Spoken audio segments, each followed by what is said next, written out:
let us move on to the next form of organization, that is joint Hindu family business. Joint Hindu family business is one of the most oldest form of business that is existing in India.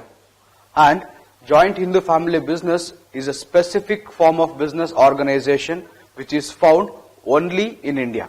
And as I said, this is one of the most oldest form of business organization or kind of form in the entire nation. And it refers to a form of organization wherein the business is owned and carried by the members of Hindu undivided family, means a joint family. So this is a kind of business which is actually taken over by a Hindu family where all the members of the family are staying together, like a joint family. Now, coming to the members of this joint Hindu family business, the main person or the person who manages the entire business will be called as the Karta. The Karta is none other than the head of the family of that joint Hindu family. So, the head of that joint Hindu family will be called as the Karta. And all the other members will be having equal rights over the property of this business. And all the other members are actually called as co-partners. So, this kind of business is actually made of two kind of people. One is Karta and the co-partners. Karta is none other than the head of the family, and the co-partners are all the other remaining members of the family. Now let us move on to the features of this joint Hindu family business. Coming to the formation, this formation should have at least two members of the family, and the property whatever they have will be given for the business. Means their properties and the business properties will almost be the same. So using the same property whatever they have in their name and in their family's name, they will take the same property and use it for the business purpose. So the formation becomes very easy as they don't get the investment majorly from outside the family. Coming to the liability of all the members or all the co-partners in this particular business are limited up to their actual property that they have in their name. But when it comes to the liability of a Karta, the liability for Karta is unlimited. If the business is undergoing huge losses, he will have to bear and somehow manage all the liability and make sure that all the liabilities of the business are set off. But for co-partners, this is not the problem. How much ever property they have, only that they will be giving it to the business, and the remaining they are not worried about. So this is the liability of the members of a joint Hindu family business. Coming to the control of this business. This entire joint Hindu family business is actually controlled by the Karta, that is the head of the family. He is the ultimate decision maker for the entire business, joint Hindu family business. Coming to the continuity of this joint Hindu family business, it is very easy to continue because the family members only will replace the Karta. A Karta for some reasons might leave the job of his Karta or he might pass away. Then the other senior member of the family will take the job as Karta and they will continue the business further. So this particular kind of business has got a continuity of a very longer period of time. Until the family members decide to take on the business, they can take it on for how many ever years they want on the rotation basis of the Karta. And then comes the minor members. Minor members are always there in a joint Hindu family. As any new baby which is born in the family will by default become the member of this particular business. So there is scope for minors also to become the members in this joint Hindu family. Now coming to the merits of joint Hindu family business, the effective control is always there with this family business or the joint Hindu family business, because the Karta will be knowing how the business is going on for a very longer period of time, what decisions has to be taken.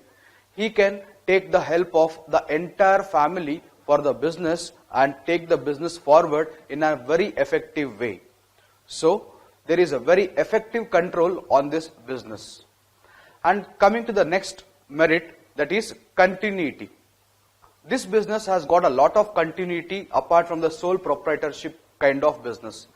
In case of sole proprietorship, the business will come to an end when that person dies or becomes insane. But whereas in the case of a joint Hindu family, there is a lot of continuity for the business. Because once a Karta dies or becomes insane, some other person or the senior most family member can take or the can be replaced as the Karta. So there is a lot of continuity for this business for a longer period of time. Coming to the liability of the members, for all the members of this business, that is for the co-partners, the liability is limited up to the property that they have in their names. But for the Karta, the liability is unlimited, which we have just discussed in the functions of joint Hindu family.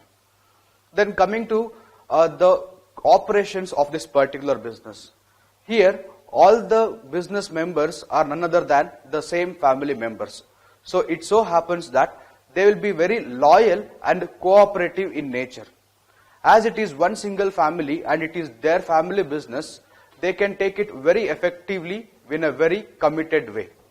So this is how the merits of family members or the joint family business can be explained. Then coming to the demerits of joint Hindu family business. Just like it has got so many merits, there are certain demerits also for this joint Hindu family business. The demerits are like the limited resources. As I said earlier itself, this joint Hindu family will not usually borrow a lot of money from the outside people to carry on the business. So whatever resources they have, within those resources, they try to execute the business. At times, it might become very difficult for expanding the business. So the resources for this joint Hindu family business is too very limited. And coming to the unlimited liability of Karta. The Karta will have an unlimited liability apart like the co-partners. For the co-partners or the all other family members who are involved in the business, the liability is very much limited. But for Karta, the limitation is not there at all. So only we say the Karta has got an unlimited liability for the joint Hindu family business. If the business is undergoing losses, he will have to bear all the losses even by selling his personal property, and however possible he has to set off all the liabilities or dues of the joint Hindu family business. Then the next demerit is that the dominance of Karta. As we have said earlier itself, Karta is the head of the family and he is the person who takes care of the entire business. So it so happens that the Karta will be like very dominating in the business. He might not listen to the co-partner's words, which might bring something good for the business. So this is one more major drawback for joint Hindu family business, wherein Karta will be having all the major powers and he is the person who will be the ultimate decision maker. And then the next demerit is that the limited managerial skills.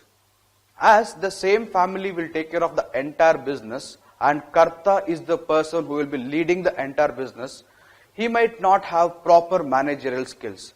With whatever managerial skills he possesses, he has to maintain the entire business. If the Karta is not having proper managerial skills, it will become too very difficult to manage such kind of joint Hindu family businesses. So this is all about the joint Hindu family business.